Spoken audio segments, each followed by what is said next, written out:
Alors, bonjour à tous. Jess. Bonjour. Ça va? Ah oui, très excitée. Moi aussi, vraiment. Franz.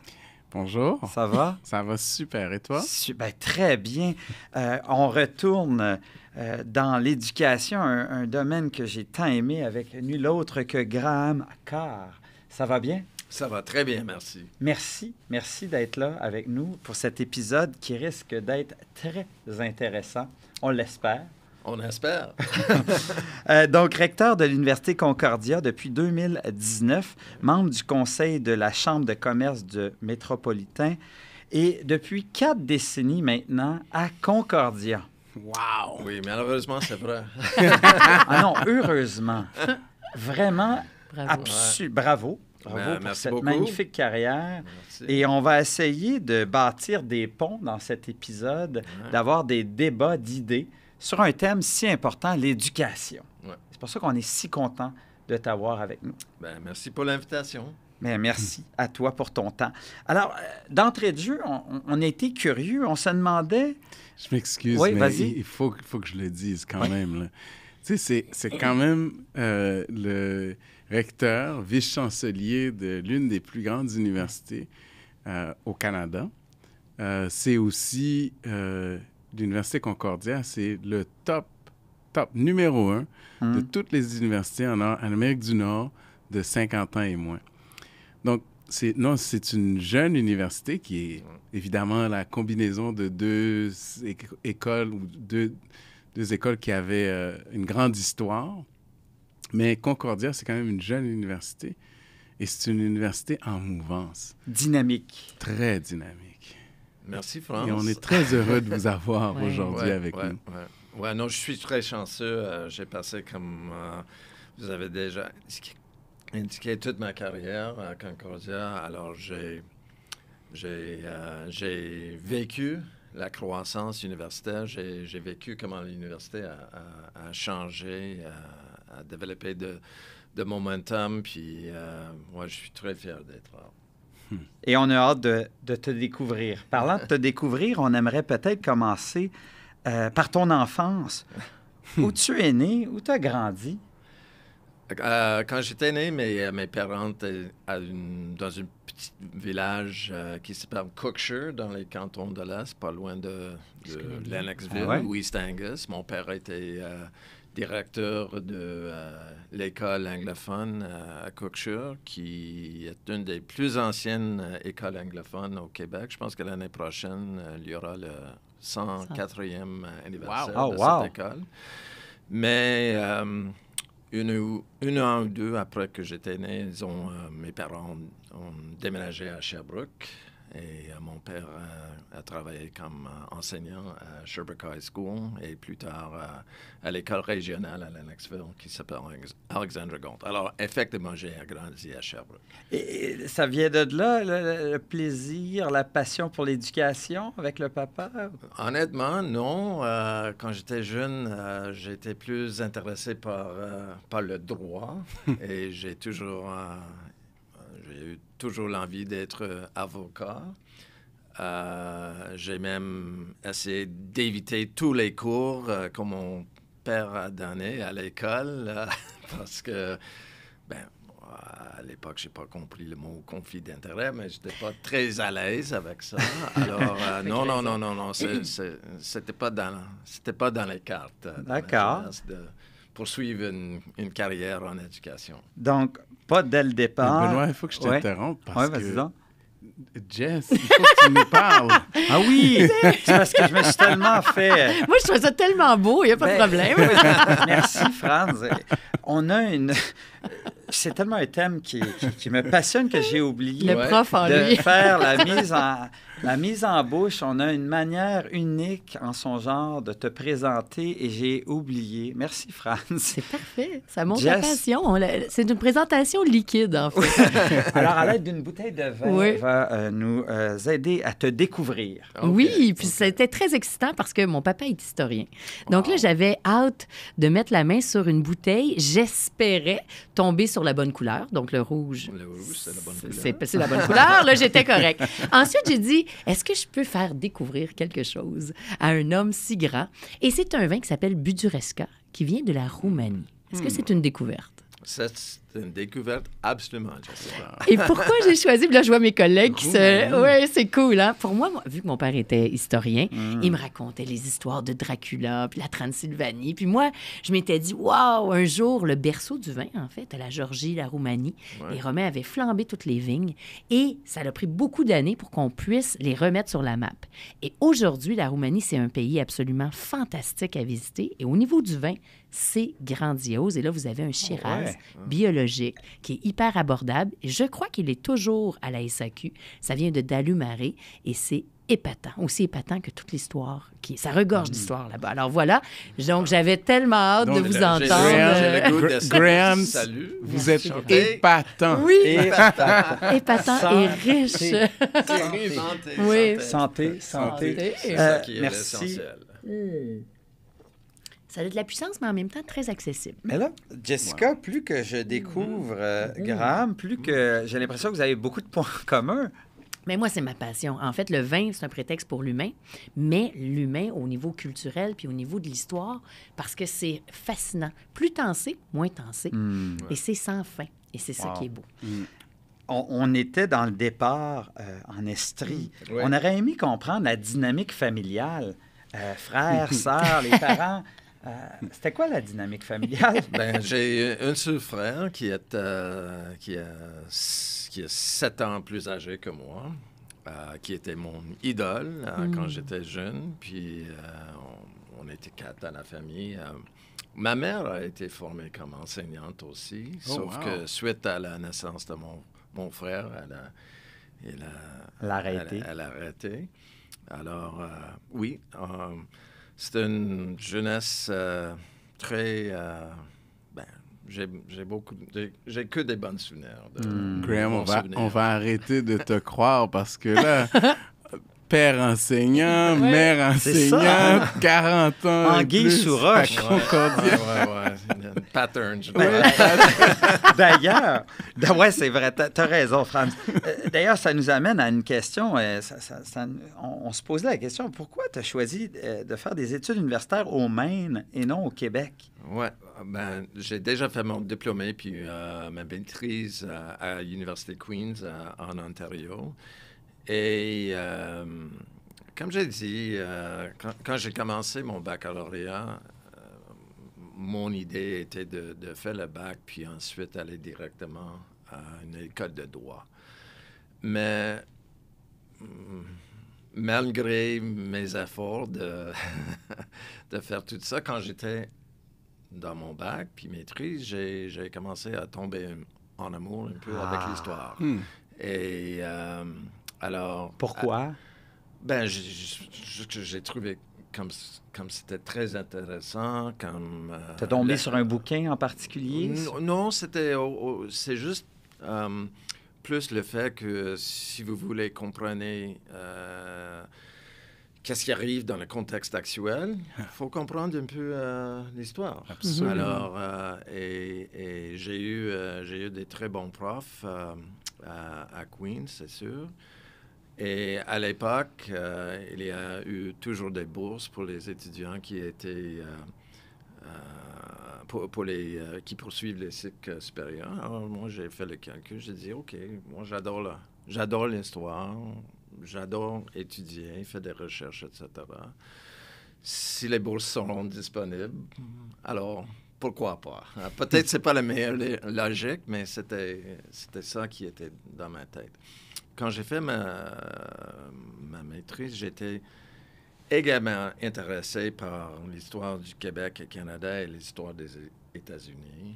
Et j'ai profité, j'ai pris un petit, pas congé sabbatique exactement, mais pendant que j'étais à Queen's, j'ai poursuivi des études à l'Université de Stockholm pendant 6 mois. La culture, langue, littérature suédoise. Alors, j'ai dit, j'adore voyager, j'adore l'expérience à l'extérieur du Québec et Canada.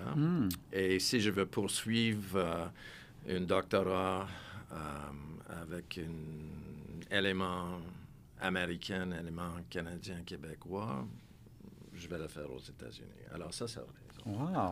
Et il y a un programme à l'époque, un programme de relations entre les États-Unis puis le Canada à l'Université de Maine et un programme d'études canadiennes à l'Université de Maine. Alors, ça fait du bon sens d'y aller. En tout cas, je ne sais pas si tu as déjà essayé les soupes au Maine Non. ou les fruits de mer. Non. Chowder, Ah, oui, les c'est clam bon. chowder, là. Ça Ouais. manque à ma culture. On Oui, ira. oui, On oui. va y aller. Des fruits de mer frites. Ah, oui. Donnez fin, là. Mais le jeune Graham rêvait à quoi quand il était plus jeune? Est-ce qu'il y a des rêves quand tu te reprojettes dans ton enfance? Ben, moi, quand j'étais jeune, j'ai adoré les sports. Hein. J'étais passionné par les sports parce que j'étais une bonne athlète. Mon frère était une très bonne athlète. Pas Tous les nécessairement. sports? Dans quel sport? Non, pas tout, pas les tout, mais le basket, Vous êtes le grand, baseball. ouais. On a suivi le hockey à très proche, sauf qu'on a beaucoup joué au basketball pendant l'hiver. Mais c'était plus comme fanatique que comme... D'accord.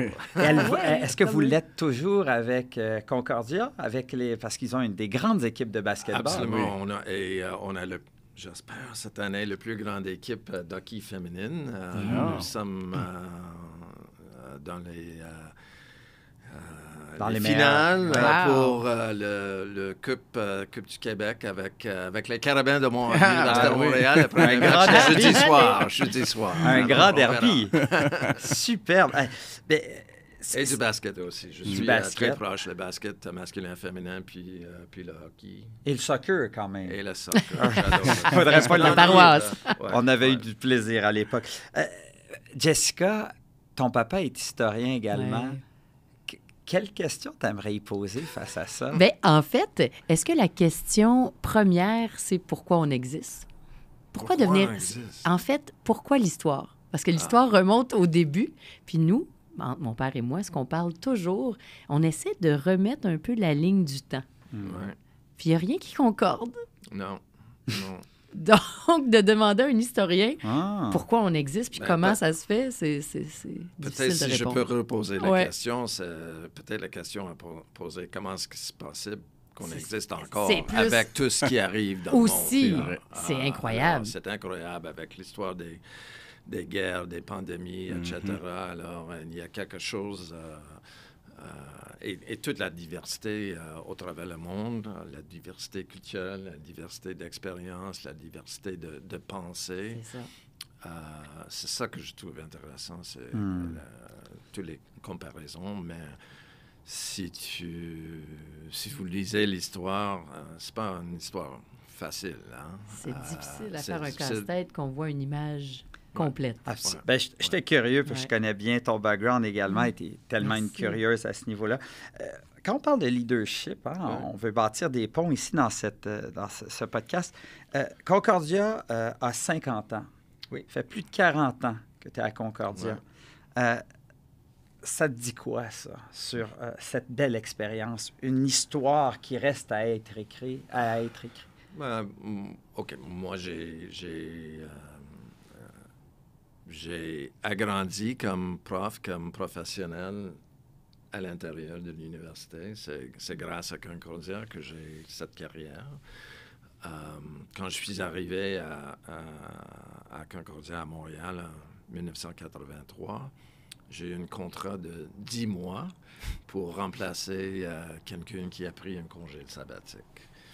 Et au début des années 80, c'était pas très facile de trouver des emplois. Il y a une période récessionnaire. Et j'étais très chanceux parce que année après l'autre, quelqu'un du département a pris un congé sabbatique. Ils ont besoin de nos remplacements. À cette époque, on a fait des remplacements. Et pendant 5 ans, j'étais sur des contrats de... OK. Pendant 5 ans, quand pendant même. 5 ans. Alors, j'ai dit, OK, après 5 ans, si ça n'arrive pas, On change de... plan B, on va à On l'école change de de droit. On va à l'école de droit. Et je dois même dire, en 1983, quand j'ai terminé mon doctorat, le marché du travail était horrible en enseignement supérieur.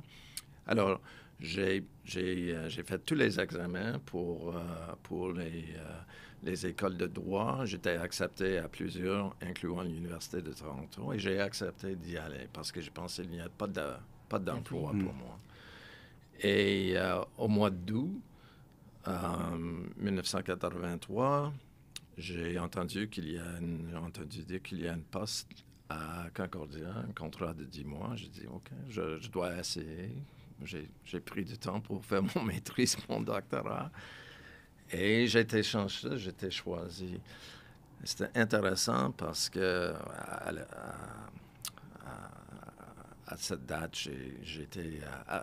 j'ai habité à Toronto et j'ai promené au bureau de l'école de droit pour les dire... Guess what?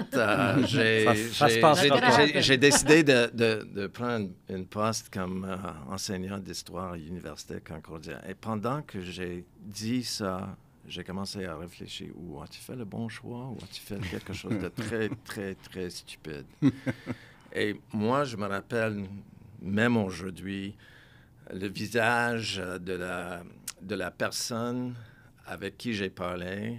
Et je pense que dans sa tête, moi, j'étais...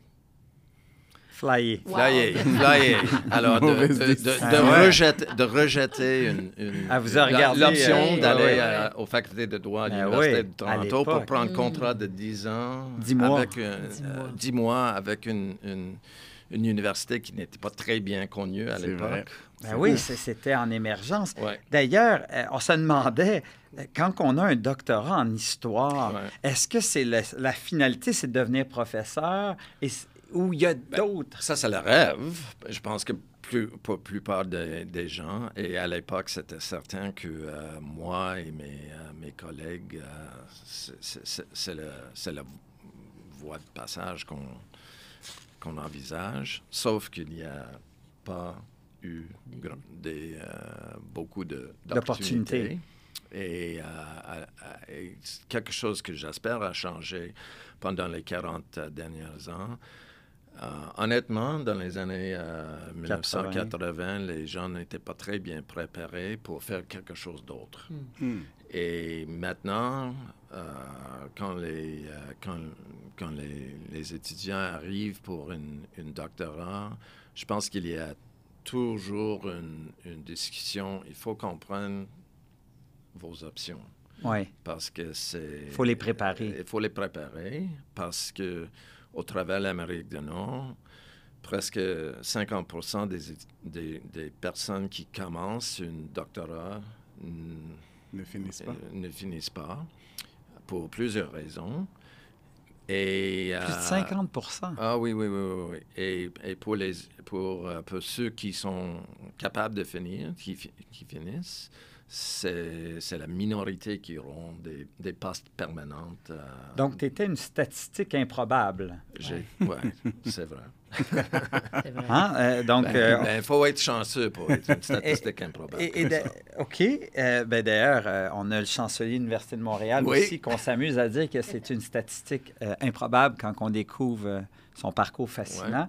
Ouais. Et d'ailleurs, en tant que chancelier de l'Université de Montréal, Franz, puis en étant chef d'une entreprise en technologie, il y a un virage numérique qui s'opère où on ne gère pas en termes d'étudiants de la même manière l'éducation. Et t'en as même, on a lu une entrevue que tu avais publiée sur le site de Concordia qui en fait part de ce contexte numérique. Franz, ton avis ou peut-être la question que tu lui poserais en lien avec ça? Bien, en fait, la réalité de l'étudiant aujourd'hui, puis c'est ce qui nous avait frappé sur l'entrevue, c'est que tu étais assez clair par rapport à l'expérience étudiante que tu veux laisser après, quand l'étudiant arrive à Concordia. Puis je trouvais ça fascinant d'entendre, d'abord d'un professeur d'histoire, mais surtout du recteur qui dit que l'expérience numérique doit être non seulement nécessaire, mais doit faire partie justement de ce que l'étudiant doit vivre à Concordia. Ouais. Et est-ce que tu es satisfait de où est-ce que vous êtes rendu? Honnêtement, non. Je pense qu'on doit faire encore plus. Je pense que dans plusieurs domaines, les étudiants sont beaucoup plus avancés Que les enseignants. que les enseignants sont plus à l'aise Ouais. avec la réalité numérique, sont plus adeptes à faire des changements, des ajustements, etc. Mais en même temps, et je pense que pour toutes les universités, de faire reconnaître l'impact de la réalité numérique, des réalités d'intelligence artificielle, c'est un grand défi pour nous.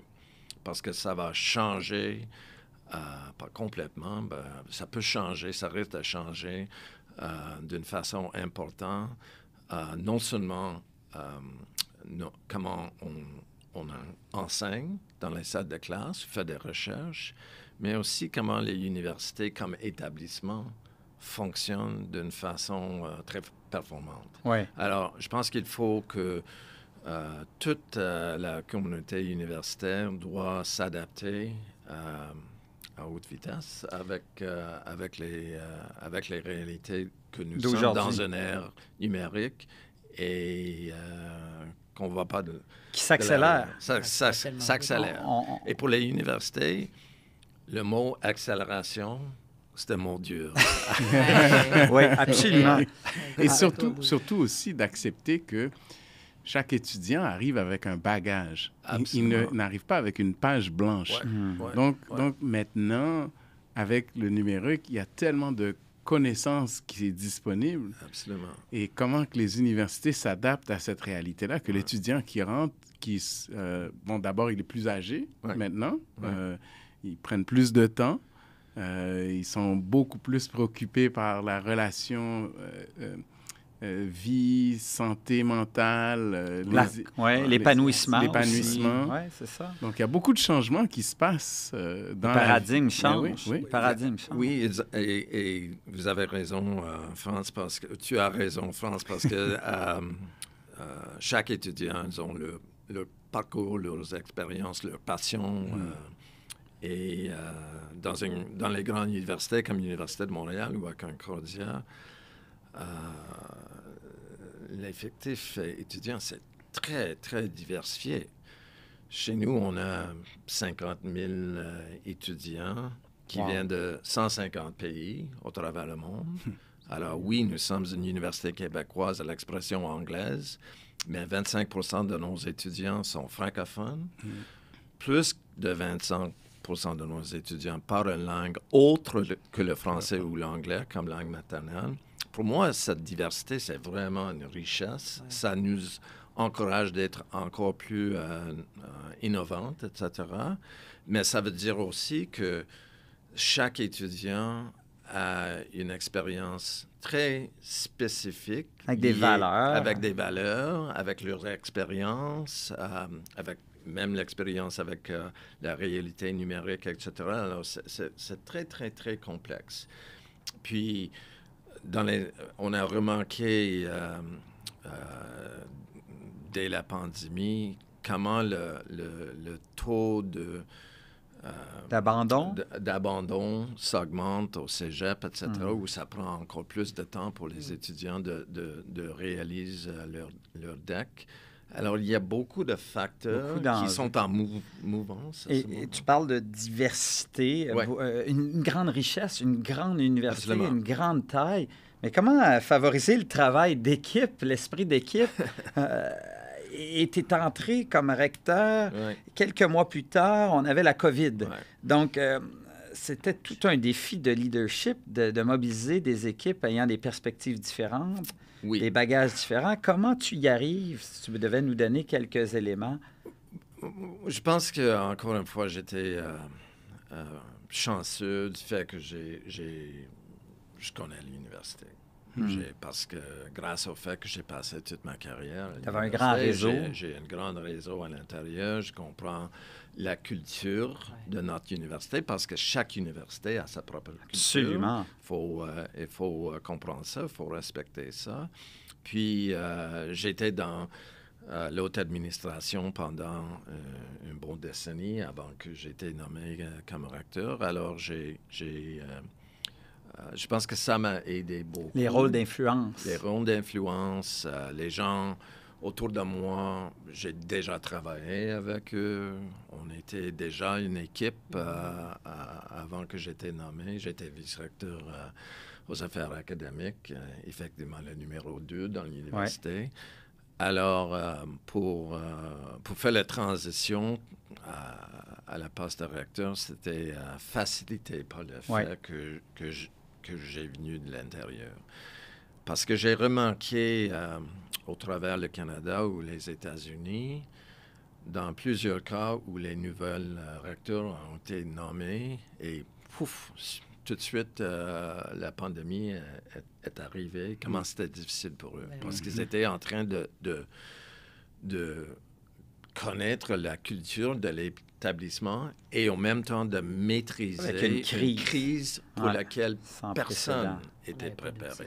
Donc, tu avais un avantage au niveau des cercles d'influence, la connectivité avec ton environnement et la culture. Tu savais comment t'y prendre et c'est un grand avantage. Oui, c'était très avantageux. Ouais. Franz, ça ne veut pas dire que c'était facile. Non. Mais on dit toujours derrière les plus grandes crises se trouvent des belles opportunités. Ouais. Hein? Le Zoom et la technologie a accéléré. Oui, on a appris beaucoup de choses. Donc, Franz? Oui, mais Concordia, quand même, je pense on ne le réalise pas. Là. C'est quand même une université qui a toutes les disciplines, ou presque. Ouais. Et il y a une complexité incroyable de gérer une institution aussi diversifiée. Ouais. Comment tu fais pour rester aussi calme et serein dans un univers où est-ce que c'est aussi complexe? Tant mieux qu'il semble que je suis calme. À l'intérieur, ça bouillonne. Un contrôle total. Ben, ça dépend. Je ne sais pas. J'ai une équipe très forte autour de moi. J'ai un conseil d'administration avec lequel j'adore travailler. Ça, c'est essentiel. Et je pense que malgré tous les défis à l'intérieur de l'université, moi, je suis convaincu que Concordia font pas juste des bonnes choses, mais font des choses exceptionnelles, du point de vue de recherche, du point de vue de la vie académique, etc., du point de vue de nos relations avec le Grand Montréal, avec les parties prenantes. Exactement. Alors, même dans les moments les plus durs, il faut comprendre que dans une grande université, il y a quelque chose d'exceptionnel qui arrive quotidiennement. Et dans mon rôle comme recteur, et je pense que c'est vrai pour toute mon équipe, c'est notre défi de s'assurer que les chercheurs, les étudiants qui font des bonnes choses sont bien supportés dans tout ce qu'ils font et qu'on fait le plus possible pour mettre en valeur leurs travaux et de donner la visibilité. Mettre en lumière leurs travaux malgré tout. Alors, même pendant la pandémie, juste par exemple, ou juste suite à la pandémie, chez nous, on a réussi à gagner le plus grand pas bourse, le plus grand financement de recherche jamais dans l'histoire de l'université pour un grand projet sur l'électrification de la société. Wow. L'Université de Montréal a gagné dans le même concours Apogée. Alors, ça, c'est quelque chose très important dans l'histoire de l'université, mais tout le terrain, beaucoup de terrain a été préparé pour cet résultat pendant la pandémie. Et un de nos chercheurs, lui, il s'appelle Jason Lewis, c'est un chercheur autochtone. Lui, il a gagné le plus grand subvention individuelle dans l'histoire de l'université. Alors, on a sorti la pandémie et au moins d'1 an après, on a ces deux grands résultats qui reflète la réalité. Oui, beaucoup de terrain a été préparé avant la pandémie, mais les gens n'ont pas lâché leurs outils pendant la pandémie non plus. Et là, tout va bien. Paf, 2023 arrive.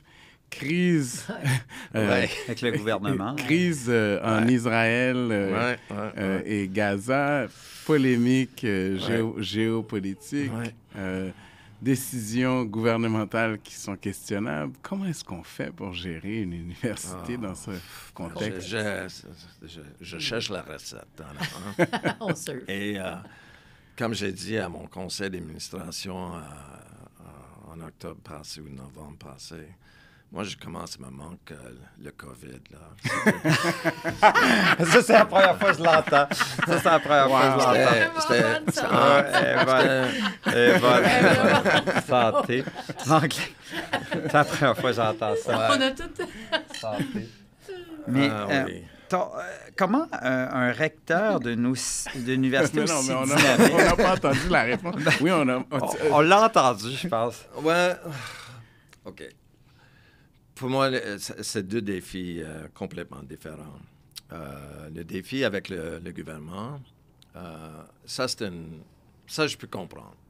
C'est un désaccord politique, si on peut le dire.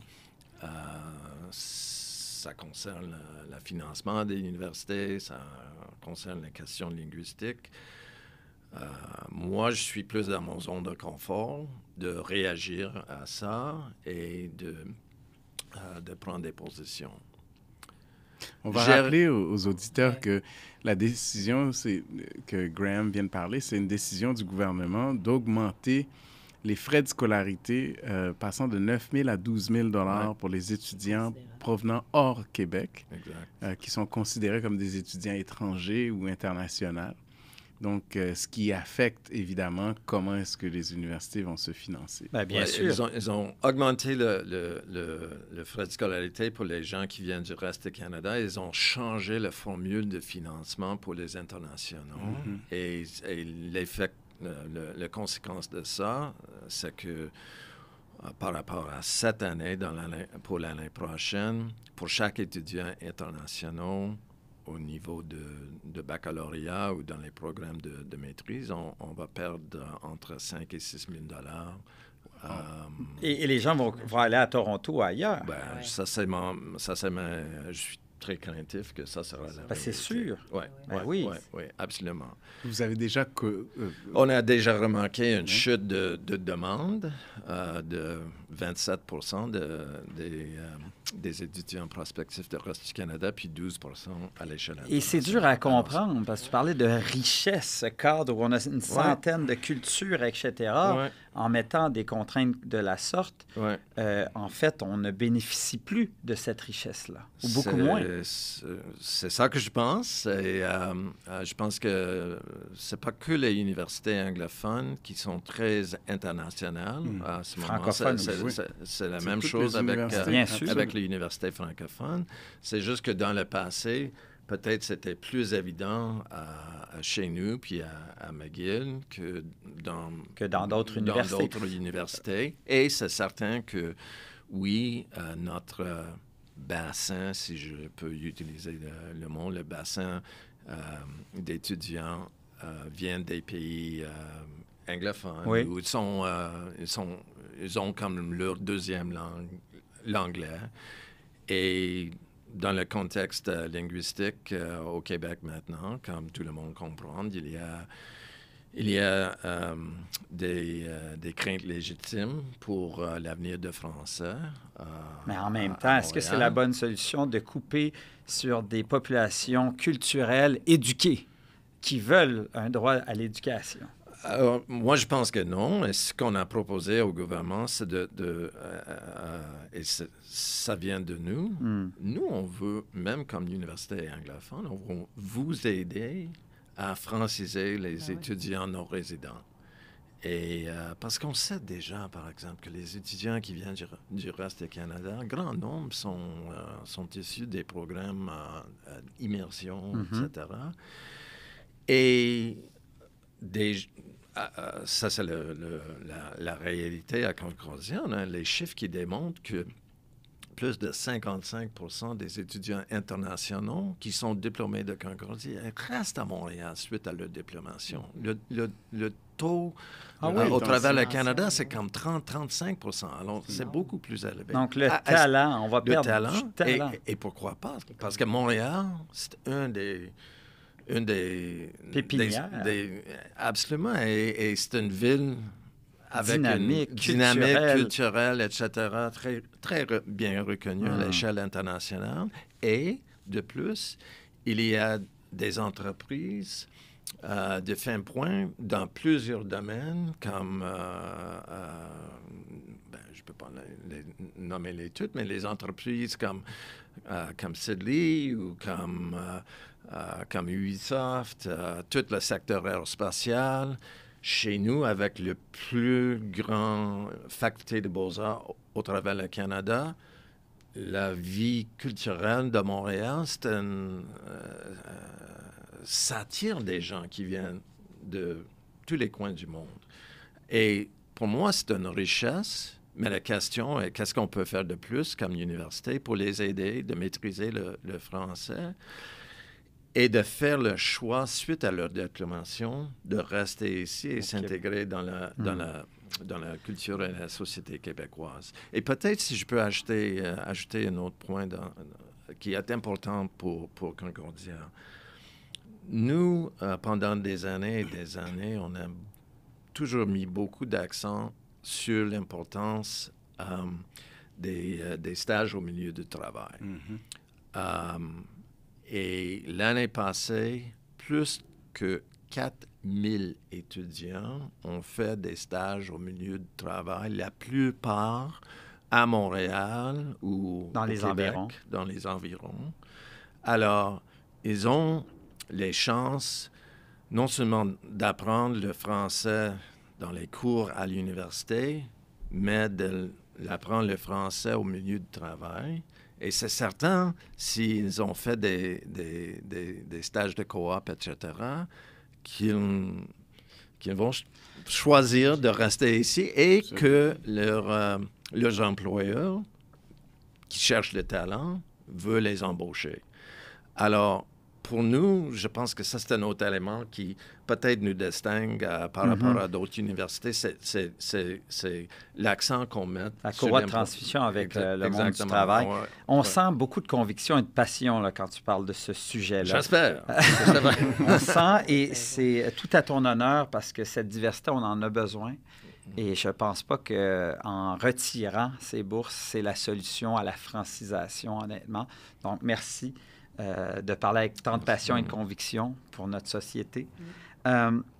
Au-delà de cette préoccupation là, en tant que leader, au-delà de celle-ci, tu regardes les grandes institutions dans le domaine de l'éducation. Hein? Vous parlez certainement entre recteurs, rectrices. C'est quoi la plus grande préoccupation que vous avez quand vous êtes autour d'une table et vous discutez de l'éducation? Oui.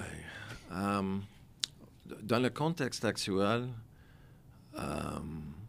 je pense que quelque chose qui me frappe de plus en plus, mois après mois, semaine après semaine, c'est comment, dans l'Amérique du Nord, surtout aux États-Unis, les universités sont de plus en plus ciblées,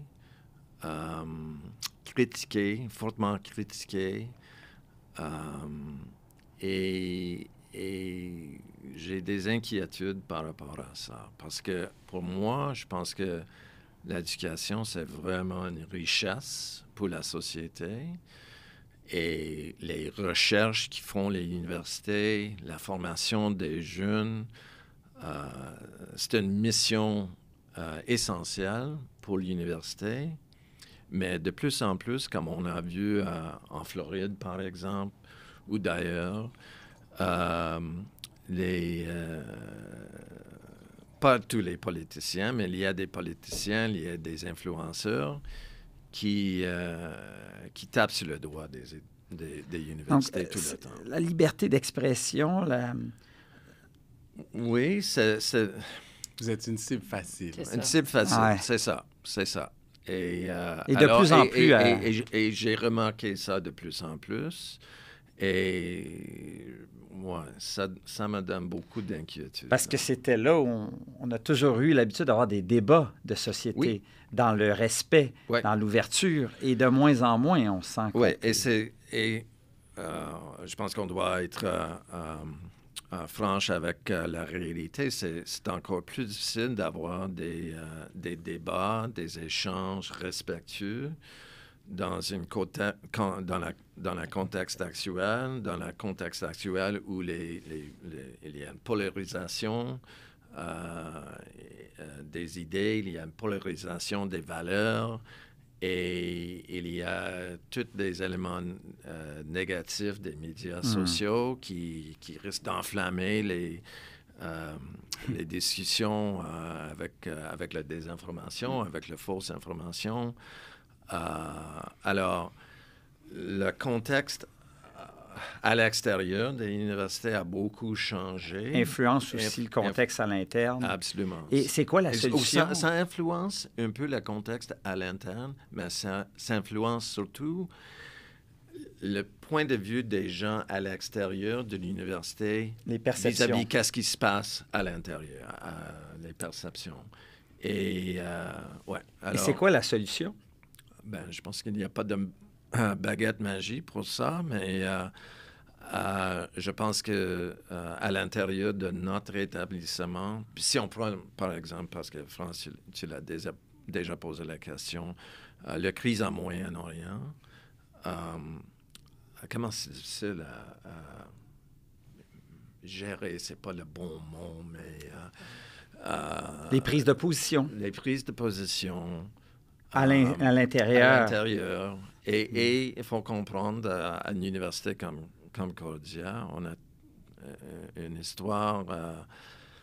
On a toujours fait l'accueil à la communauté juive à l'université Concordia. On a beaucoup d'étudiants juifs à l'intérieur, des diplômés, des relations avec la communauté juive à Montréal, de laquelle nous sommes très fiers. En même temps, on a un très grand nombre d'étudiants, des profs, etc., qui viennent de Moyen-Orient et de Palestine. C'est aussi une richesse.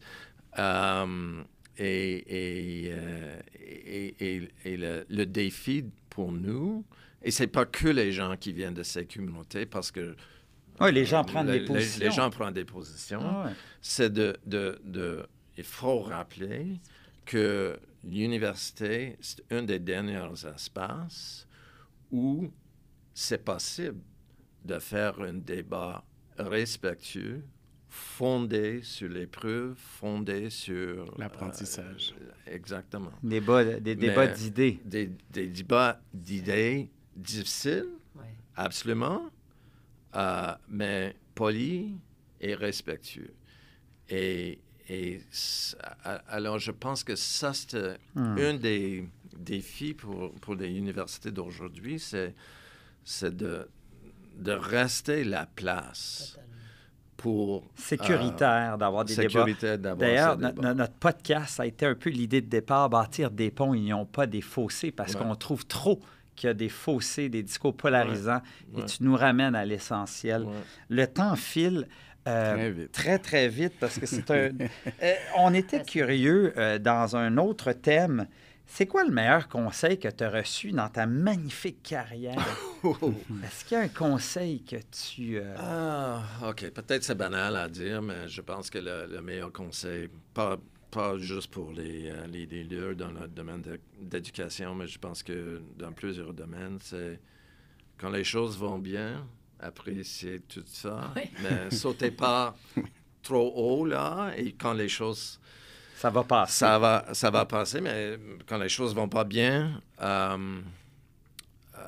tu peux pas être trop pessimiste non plus. Alors, il faut chercher un équilibre. Garder une chercher balance. Oui, une balance. Oh, j'aime beaucoup. Et si quand je me rappelle, au printemps 2023, avec les annonces du financement de recherche, wow, c'était un gros high pour l'université. Quelques mois plus tard, on était d'ailleurs. Alors, c'est tellement un bon cas. Fran, j'imagine, Jessica, vous le vivez aussi dans vos entreprises. Pas trop être excité des très bonnes nouvelles, rester dans une perspective à long terme.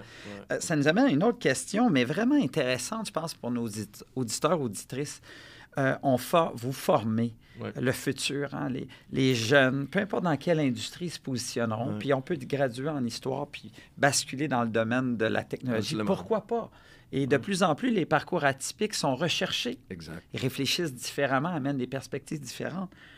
C'est quoi la compétence essentielle à l'ère du temps, en 2024, à développer pour une carrière prometteuse? Ah, ça, c'est une bonne question. Et alors, je peux dire, chez nous, je pense que les qualités qu'on veut transmettre aux étudiants, en premier, c'est, par rapport à le sujet qu'on a juste discuté, je dois l'ajouter, l'importance de ça, c'est d'être curieux. Et respectueux des différences. Parce que le monde, c'est une petite place maintenant. C'est une très, très, très petite place. Le monde est place. petit. C'est petit. L'accessibilité. L'accessibilité, la connectivité, tout ça, la diversité. Et si tu crois que la diversité, c'est un facteur important et positif, il faut être ouvert. Il faut être ouvert. Il faut pas juste entendre des choses, il faut écouter des gens, et surtout des gens qui ont des points de vue différents. Et ça, c'est quelque chose d'important dans un contexte d'université aussi. On arrive toujours avec nos préjugés, on arrive toujours avec nos idées fixes. Je pense que l'idéal d'une université, c'est de déstabiliser un peu les gens, pas d'une façon drastique ou négative, mais de faire les forcer un peu de se questionner. Et parce que si tu te questionnes et tu es ouvert, je pense que tu vas aller plus loin dans la vie. Ça résume très bien. Donc, l'ouverture, l'empathie, la recherche de compréhension et de nourrir une naïveté constante. Vraiment intéressant. C'est très stimulant de t'écouter. Ça nous amène à un bloc qui s'appelle « Questions inédites ». OK. Et je suis pas sûr que oui, je pense que vraiment, on se demandait qu'est-ce qu'on devrait savoir de Graham Carr que peu de gens savent.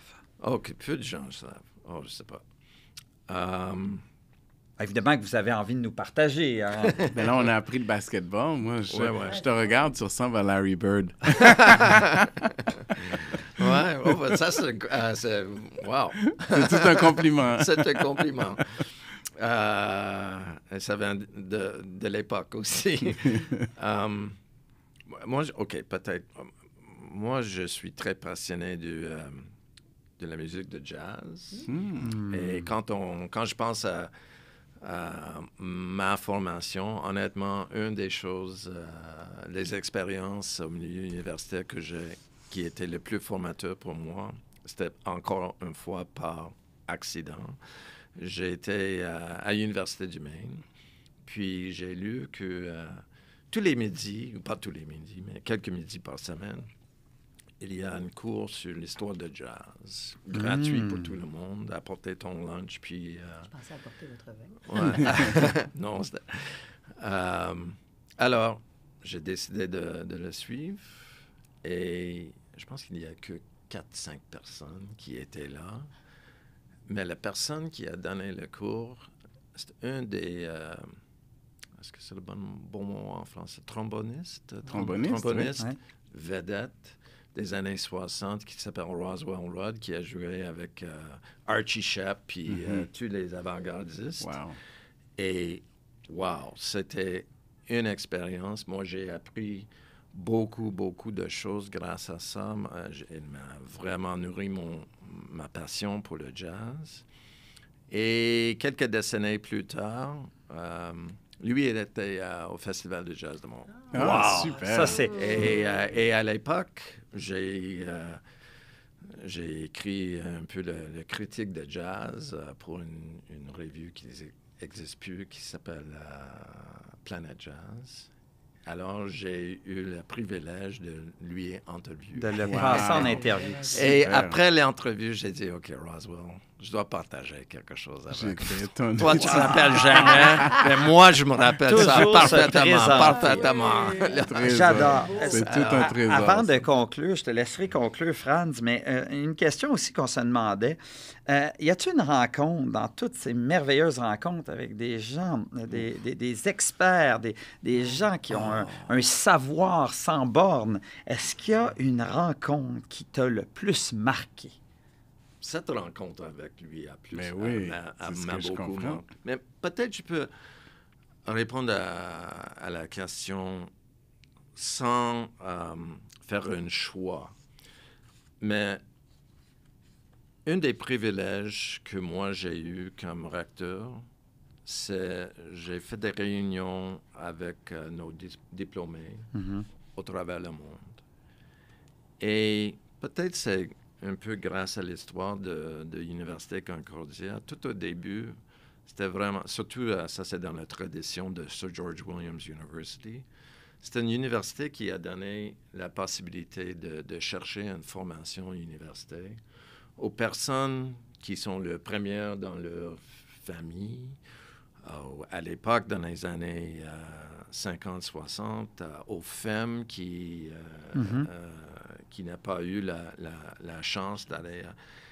Et aujourd'hui, je rencontre tellement de gens qui sont venus des milieux défavorisés, pas juste ici à Montréal, mais les réfugiés qui ont venu à Montréal de Vietnam ou d'ailleurs, avec des histoires extraordinaires.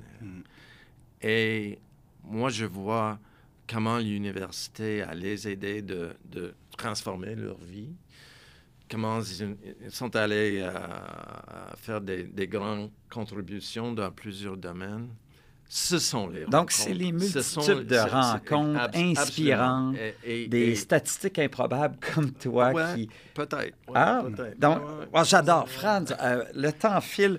Moi, je t'aurais écouté. J'aurais donc aimé t'avoir comme professeur d'histoire. Oui, parce que moi aussi. peut-être que je me serais aligné vers Je l'histoire. suis historien manqué maintenant. Ceci étant dit, on reste Belle toujours... finalité. Franz, je t'invite à clôturer. Graham, comme tu le sais, au début du podcast, on t'a demandé d'écrire quelque chose dans notre calepin de vedette. Et maintenant, tu as écrit quelque chose que j'aimerais que tu nous lises ce que tu as écrit. OK. Ce que j'ai écrit, je l'ai écrit en anglais, je vais faire la traduction. Je pense que le temps est arrivé pour nous tous et toutes de repenser quoi faire, comment faire des choses et de faire des choses différemment. Wow! Quelle verre belle à moitié façon de plein. finir. Merci beaucoup. Graham. Merci à vous trois. Wow! Superbe, Tien. Santé. Merci infiniment. Merci à vous. Merci Merci encore beaucoup, pour beaucoup. l'invitation. Merci. Et